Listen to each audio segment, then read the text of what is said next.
देखो क्या लिखा हुआ है कि सभी प्रकार की कोशिका को कितने भागों में बांटा गया, दो भागों में। कौन कौन? एक अविकसित कोशिका और दूसरा कौन सा, विकसित कोशिका, है ना। अविकसित कोशिका को प्रोकैरियोटिक कहा जाता है और विकसित कोशिका को क्या, यूकेरियोटिक कहा जाता है। ये तो पूछेगा आपसे, है ना। हम यहाँ जो विकसित और अविकसित लिखे है ना, ये नहीं रहेगा, आपसे बात करेगा प्रोकैरियोटिक कोशिका क्या है, यूकेरियोटिक कोशिका क्या है, वो ध्यान रखेंगे। अविकसित को क्या कहा गया, प्रोकैरियोटिक, और विकसित को क्या कहा गया, यूकेरियोटिक। देखो अविकसित कोशिका में क्या होता है, सभी कोशिकांग अविकसित होते हैं, सभी कोशिकांग क्या होते हैं, क्या विकसित होते हैं। साथ ही डीएनए आरएनए कोशिका द्रव्य में क्या रहता है, उपस्थित रहता है।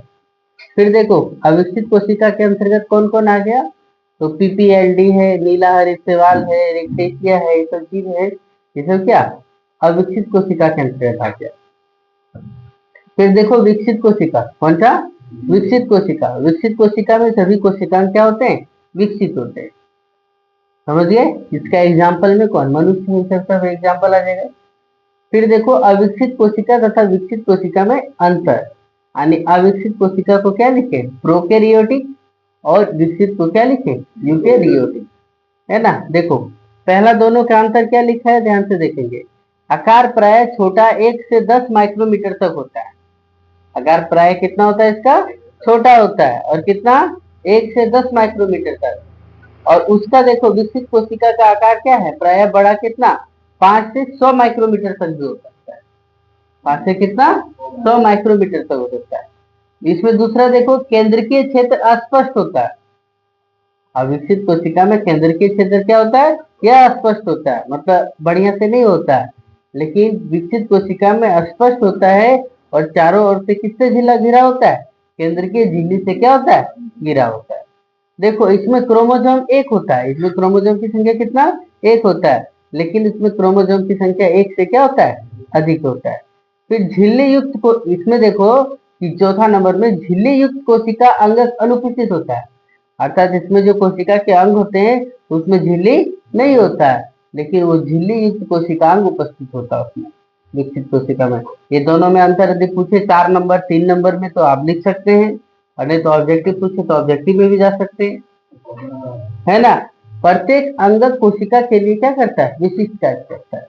जितना भी अंग है सब क्या करता है, सबका अपना अपना काम है, सबका किसका क्या है, अपना अपना अंग है। कोशिका अंग झिल्ली युक्त होता है, जो कोशिका के अंग होते हैं वो सब क्या होते हैं, बाहर से झिल्ली से घिरे होते हैं। फिर देखो केंद्रिका द्रव, केंद्रिका द्रव या द्रव केंद्रक झिल्ली के अंदर पाई जाती है। ये कहाँ पाई जाती है, केंद्रक झिल्ली के अंदर पाई जाती है। अब वहां से उठ करके फिर आगे बढ़ गए हम लोग, और एक एक करके पढ़ेंगे कोशिका के अंग। क्या पढ़ेंगे, कोशिका के अंग, यानी जिसको बोला गया कोशिकांग। क्या बोला गया, कोशिकांग, यानी कोशिका में कौन कौन सा अंग पाया गया उसके बारे में 7-8 को बता दिए। देखो पहला क्या लिखे, अंतःद्रव्य जालिका, पहला क्या लिखे, अंतःद्रव्य जालिका। दूसरा क्या लिखे, गोल्जी उपकरण। तीसरा लाइसोसोम। चौथा माइटोकॉन्ड्रिया। पांचवा प्लेस्टिड। छठा रसधानी। सातवां रिक्तिका, है ना, या रिक्तिकाएं ऐसे भी बोल सकते हैं। अब एक एक करके हम लोग पढ़ेंगे, जो 7 को बताए वो सातों देखो क्या लिखा हुआ है। अंतःद्रव्य जालिका, क्या लिखा हुआ पहले, अंतःद्रव्य जालिका, जिसको ईआर बोला गया। क्या बोला गया, ईआर। ईआर मतलब क्या, इंडोप्लाज्मिक रेटिकुलम, जो इंडोप्लाज्मिक रेटिकुलम या कोशिका के कंकाल का निर्माण करता है। अंतःद्रव्य जालिका क्या करता है, कोशिका के कंकाल का निर्माण करता है ना। यह झिल्ली युक्त नलिका तथा सीट का एक बहुत बड़ा तंत्र है, इसमें झिल्ली भी लगा हुआ बहुत बड़ा तंत्र है। ये लंबी नलिका अथवा गोल या आयताकार थैले की तरह दिखाई पड़ता है। अंतःद्रव्य जालिका कितने प्रकार का होता है, 2 प्रकार का, एक चिकना अंतःद्रव्य जालिका और दूसरा कौन सा, खुरदरा अंतःद्रव्य जालिका। चलो नोट करो यहाँ।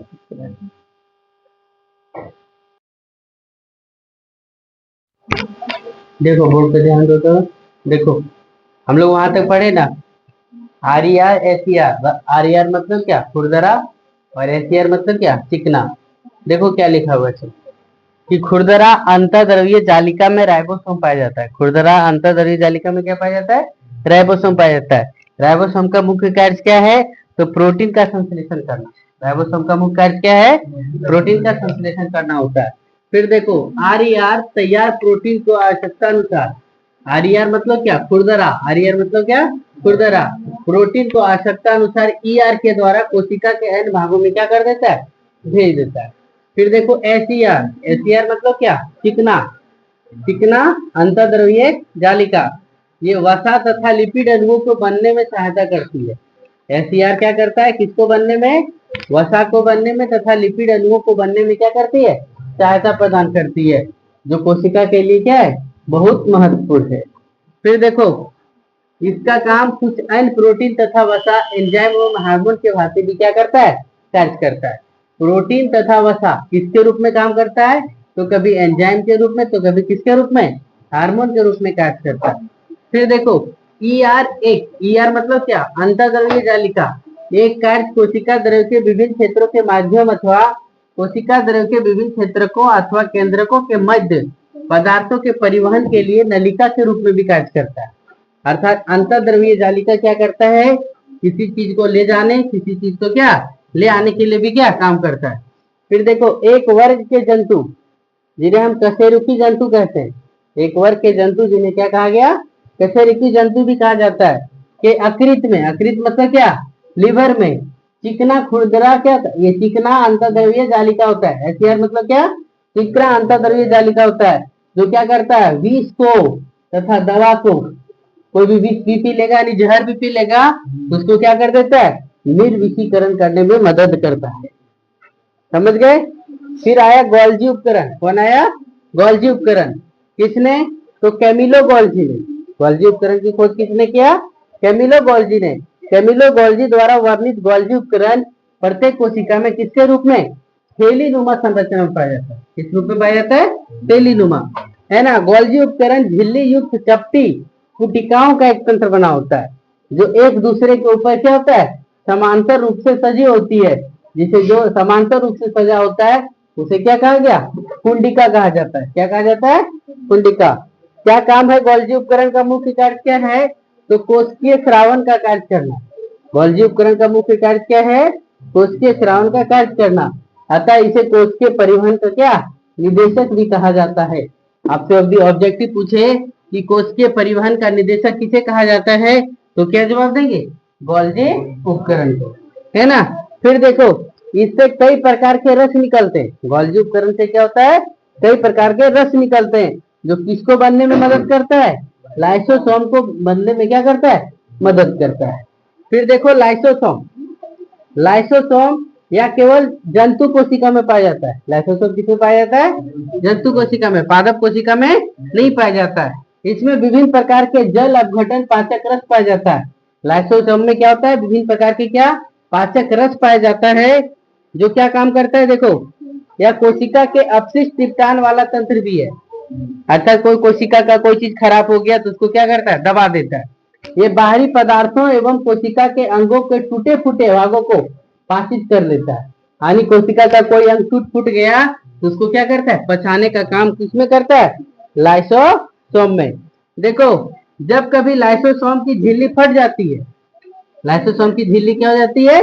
फट जाती है। एक ही चीज दो बार लिखा गया। देखो लाइसोसोम की झिल्ली क्या होती है? फट जाती है, तो उसके अंदर का जल अपघटनीय एंजाइम पूरे जीव द्रव्य में फैल जाता है। और लाइसोसोम के जब ये जो बाहर फैल जाता है, तो फैल जाने के कारण कोशिका का जो भी अंग आएगा सामने, सबको क्या करेगा? लाइसोसोम पचा करके खत्म कर देगा। और जब पचा के खत्म कर देगा, इसीलिए लाइसोसोम को आत्महत्या की थैली भी कहा जाता है। लाइसोसोम को क्या कहा जाता है? आत्महत्या की थैली, है ना। लाइसोसोम को कोशिका का परमाणु बम के नाम से भी जाना जाता है। फिर देखो माइटोकॉन्ड्रिया। कौन आया? माइटोकॉन्ड्रिया। माइटोकॉन्ड्रिया में कितना? तो 65% प्रोटीन है, 25% फोस्फोलिपिड है तथा 10% अन्य पदार्थ पाया जाता है। माइटोकॉन्ड्रिया को क्या कहा जाता है? कोशिका का पावर हाउस कहा जाता है। माइटोकॉन्ड्रिया को क्या कहा जाता है? कोशिका का पावर हाउस कहा जाता है, यानी ऊर्जा घर कहा जाता है। फिर देखो माइटोकॉन्ड्रिया में अपना डीएनए तथा राइबोसोम होता है। माइटोकॉन्ड्रिया का क्या होता है? अपना डीएनए तथा अपना राइबोसोम होता है। चलो नोट करो।